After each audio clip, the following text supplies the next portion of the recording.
Bonjour à tous, bienvenue sur la chaîne THelp. Donc aujourd'hui je fais une petite vidéo puisqu'un ami m'a ramené son imprimante. Donc c'est quasiment la même que la mienne. Moi j'ai une XP 235 et lui il a une XP 255. Il me dit je sais pas, j'avais plus d'encre donc j'ai acheté de l'encre, j'ai remis des nouvelles cartouches. Donc là comme on peut voir,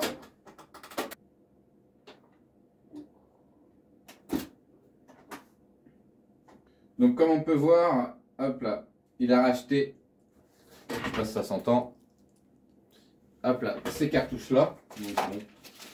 C'est des cartouches compatibles, voilà, qui sont à la base compatibles. Mais sur ces modèles d'imprimante là, si l'on met pas, hop, tac, on met en place, donc ça reste quand même allumé. Sur ces modèles là, si on met pas des cartouches, on va dire de marque Epson, ça fonctionne pas. Hop. Par contre, sur cette imprimante là, qui est la même, hein, c'est juste, ils sont identiques, hein, hop là. À part, on va dire, sur 2-3 petits détails, j'utilise les mêmes cartouches. D'ailleurs, je pense que celle-là est quasiment vide. J'utilise, moi, des cartouches compatibles. Sur cette imprimante, je peux utiliser toutes les cartouches compatibles que je veux, même mettre plusieurs marques différentes, enfin, faire vraiment ce que je veux. Donc cette imprimante-là, si je peux mettre n'importe quelle cartouche, donc comme celle-là, hein, on peut voir, je ne sais pas si je peux retirer un petit peu, hop là, si je peux me la retirer un petit peu. Elle est même plus petite que les autres, hop là, elle est même plus petite que les autres. Normalement, elle ne devrait pas du tout être prise, c'est même pas une qui rentre dans ces modèles-là. Mais hop là, si on arrive à bien la mettre devant, c'est bon. J'utilise pour pouvoir mettre toutes les cartouches d'encre que je veux dans cette imprimante-là. Moi, un logiciel de la marque Xship. Donc je vais vous mettre dans la description un lien pour aller directement sur ce site-là. En gros, grâce à leur logiciel, vous pouvez tout simplement débrider, pour faire simple, votre imprimante et il ne prend plus en compte en fait la petite puce qu'il y a devant. C'est ça qui fait que les imprimantes reconnaissent ou pas les cartouches. Et quand vous désactivez en fait le scan, entre guillemets, qui lui permet de déterminer quelle cartouche d'encre vous utilisez, du coup, une fois que vous l'avez désactivé, après vous pouvez mettre toutes les cartouches d'encre que vous voulez. Alors dans celle-là, pour l'instant, je ne l'ai pas encore mis. Et du coup, avec ces cartouches d'encre compatibles, son imprimante est inutilisable. Faudrait que dans ce cas-là, il rachète des cartouches d'encre Epson. Bon, ça le fait chier, il en a acheté 3x3, donc voilà quoi. C'est pas hop là, le bon truc. Donc moi, je vais pas refaire deux fois la même vidéo puisque j'ai déjà fait une vidéo sur celle-là et c'est exactement la même manière, c'est les mêmes boutons à appuyer. Donc je vais pas refaire deux fois la même vidéo, surtout que j'ai déjà fait deux vidéos sur cette Epson là et je crois que l'autre c'était sur une XP 255, je suis pas sûr mais je crois bien.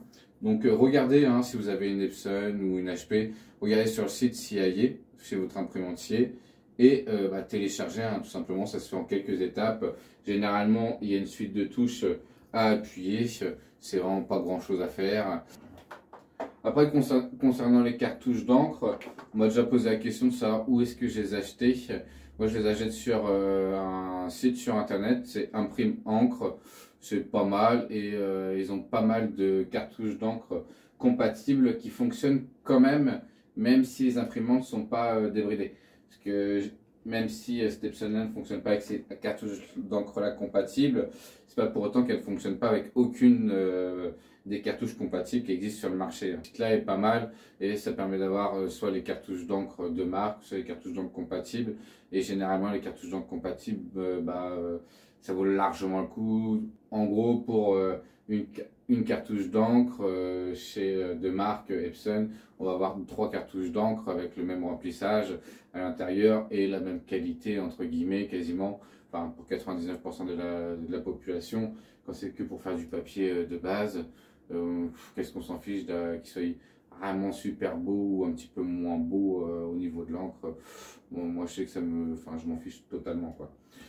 On arrive sur la fin de cette vidéo, c'était pour reparler d'un logiciel qui est pas mal, qui est pas cher, pour débrider entre guillemets une imprimante comme ça, il y en a pour 20 € et pour remettre le compteur d'encre à 0, il y en a pour 8 euros je crois.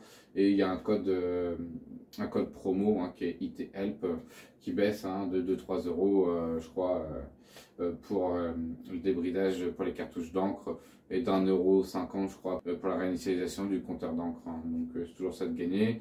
Et avec le télétravail, on va être emmené à utiliser de plus en plus nos imprimantes chez nous. Voilà, donc si on peut déjà utiliser des cartouches d'encre moins chères et surtout éviter de racheter des imprimantes tous les 3 matins parce que le tampon d'encre est encrassé ou parce que les cartouches de marque coûtent trop cher, enfin voilà quoi. Donc cette petite vidéo est terminée. Si elle vous a plu, si elle vous a permis d'apprendre quelque chose, je vous invite à mettre un petit like. N'hésitez pas à aller voir ma vidéo sur comment je débride justement cette imprimante là. Je l'ai débridée, je sais plus, c'était il y a 7-8 mois. Donc c'est pas non plus il y a des années. Et vous verrez, c'est assez simple et ça se fait très bien. À plus tard!